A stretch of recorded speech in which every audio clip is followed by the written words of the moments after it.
புயல் இன்று இரவு அல்லது நாளை காலையில் கரையை கடக்க வாய்ப்புள்ளதாக பிரதீப் ஜான் கணிப்பு. மரக்காணம் மாமல்லபுரம் இடையே கரையை கடக்கும் என்றும் தகவல்.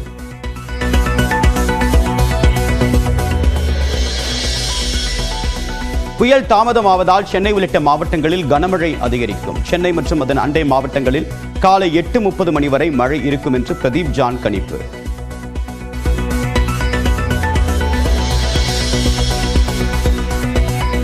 மணிக்கு 13 கிலோமீட்டர் வேகத்தில் நகரும் பெஞ்சல் புயல் இரவில் 12 கிலோமீட்டர் வேகத்தில் நகர்ந்த நிலையில் தற்போது வேகம் எடுத்துள்ளது.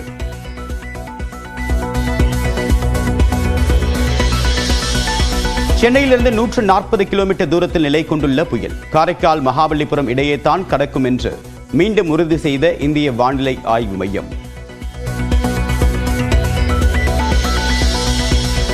சென்னை குரோம்பேட்டையில் நெஞ்சக மருத்துவமனை மற்றும் அரசு பொது மருத்துவமனைக்குள் புகுந்த மழைநீர். முழங்கால் அளவுக்கு தேங்கிய நீரால் நோயாளிகள் கடும் அவதி.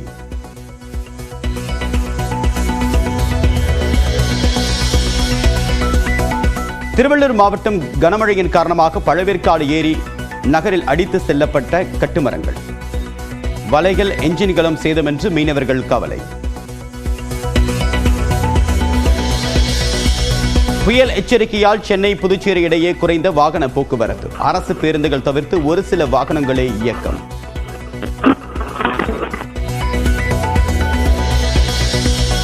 சென்னை வலசரவாக்கத்தில் 10க்கும் மேற்பட்ட வீடுகளுக்குள் புகுந்த மழைநீர்.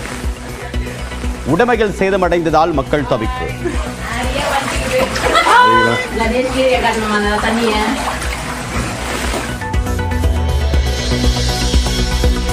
சென்னையில் புறநகர் மின்சார ரயில் சேவைகள் குறைப்பு.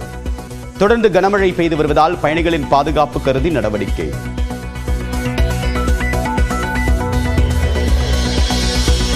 தொடர் மழை காரணமாக சென்னை விமான நிலையம் தற்காலிகமாக மூடல்.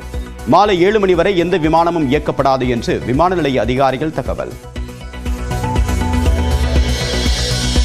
புயல் காரணமாக மழை பெய்யக்கூடிய மாவட்டங்களில் திரையரங்குகள் இன்று மூடல். தமிழ்நாடு திரையரங்க உரிமையாளர் சங்க பொதுச் செயலாளர் பன்னீர்செல்வம் தகவல்.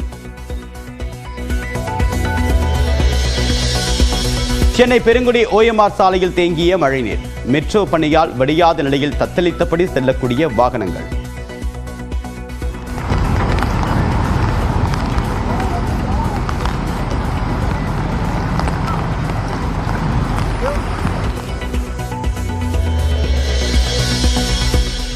சென்னை தியாகராய நகரில் சாலைகளில் தேங்கியுள்ள மழைநீர். வாகனங்கள் செல்ல முடியாத நிலையில் வாகன ஓட்டிகள் தவிப்பு.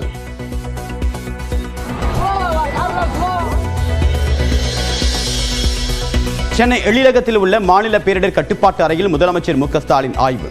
புயலை எதிர்கொள்ள மேற்கொள்ளப்பட்டிருக்கூடிய முன்னெச்சரிக்கை நடவடிக்கைகள் குறித்தும் கேட்டறிந்தார்.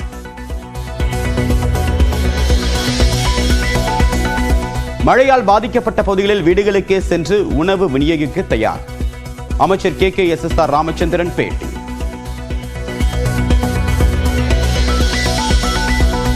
சென்னையில் கனமழையை எதிர்கொள்ள அதிமுக சார்பில் பேரிடர் மீட்பு குழு அமைக்கப்பட்டிருப்பதாக எடப்பாடி பழனிசாமி அறிவிப்பு.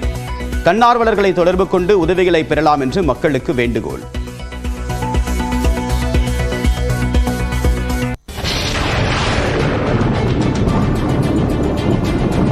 கனமழையின் காரணமாக பாதிக்கப்பட்ட மக்களுக்கு உதவுவதற்காக தமிழ்நாடு முதலமைச்சர் மு க ஸ்டாலின் உத்தரவின் பேரில் திமுக சார்பில் வார் ரூம் அமைக்கப்பட்டிருக்கிறது. திமுக தலைமை கழகத்துடைய சார்பில் இந்த போர்க்கால அடிப்படையில் இயங்கக்கூடிய அவசர உதவி மையம் இயங்கும் என்று தற்போது தெரிவிக்கப்பட்டிருக்கிறது. அதன்படி அதற்கான உதவி தொலைபேசி எண்ணும் அறிவிக்கப்பட்டிருக்கிறது. தமிழ்நாடு முதலமைச்சர் மு க ஸ்டாலின் கடந்த வெள்ளத்தின் போதே பாதிக்கப்பட்ட மக்களுக்கு உதவுவதற்காக திமுக தொண்டர்கள் முன்வர வேண்டும் என்று அறிவுறுத்தியிருந்தார். தற்போதும் வடகிழக்கு பருவமழை தீவிரமடைந்து பல பகுதிகளில் கனமழை பதிவாகி வரக்கூடிய நிலையில் சென்னை ஒட்டியிருக்கக்கூடிய மாவட்டங்களில் 14 மணி நேரத்திற்கு மேலாக தொடர் மழை என்பது பதிவாகி வருகிறது. இது நாளை காலை 8:30 மணி வரைக்கும் மழை நீடிக்கக்கூடிய வாய்ப்பு இருப்பதாக வானிலை ஆய்வு மையம் ஏற்கனவே தெரிவித்திருந்த நிலையில் தனியார் வானிலை ஆய்வாளர்களும் அதற்கான வாய்ப்புகள் இருப்பதாக கூறியிருக்கின்றனர். இந்த நிலையில் கனமழையின் காரணமாக உதவி தேவைப்படக்கூடிய மக்களுக்கு உதவ ஏதுவாக திமுக தலைமை கழகம் சார்பாக உதவி மையம் அமைக்கப்பட்டிருக்கிறது. உதவுவதற்காக வார் ரூம் தமிழ்நாடு முதலமைச்சர் மு க ஸ்டாலின் அவருடைய அறிவுறுத்தலின் அடிப்படையில் இந்த மாநில கட்டுப்பாட்டு அறை வாட்ஸ்அப் எண்ணும் அறிவிக்கப்பட்டிருக்கிறது. திரையில் அந்த எண்ணை நீங்கள் பார்க்கலாம். தமிழ்நாடு முதலமைச்சர் மு க ஸ்டாலின் உத்தரவின் பேரில் இந்த வார் ரூம் என்பது அமைக்கப்பட்டிருக்கிறது.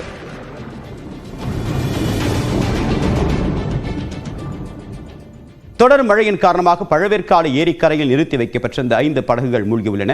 விவரங்களுடன் நிகராம் செய்தியாளர் பார்த்தசாரதி, வழக்கமாக பாதுகாப்பாக நிறுத்தப்படக்கூடிய இடத்திலேயே இந்த தண்ணி வந்ததா? படகுகள் மூழ்குவதற்கான காரணம் என்ன?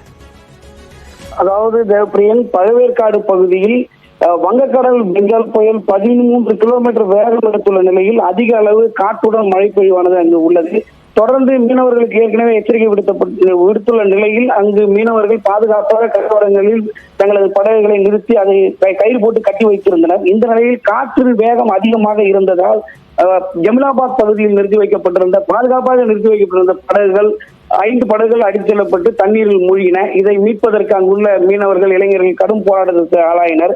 தங்களது படகுகளையும் மீன்பிடி உபகரணங்களையும் மீட்பதில் அரசு உதவ வேண்டும் என்றும், மாவட்ட நிர்வாகம் இதில் தலைத்து தங்களுக்கு உரிய முறையில் உதவி செய்த நடவடிக்கை எடுக்க வேண்டும் என்றும் கோரிக்கை வைத்துள்ளனர். தேவப்பிரியன், தொடர்ந்து இந்த பகுதியில் விட்டுவிட்டும் தற்போது மழை பெய்து கொண்டிருக்கிறது. தேவப்பிரியன், உங்களுடைய விரிவான தகவலுக்கு நன்றி பார்த்தசாரதி.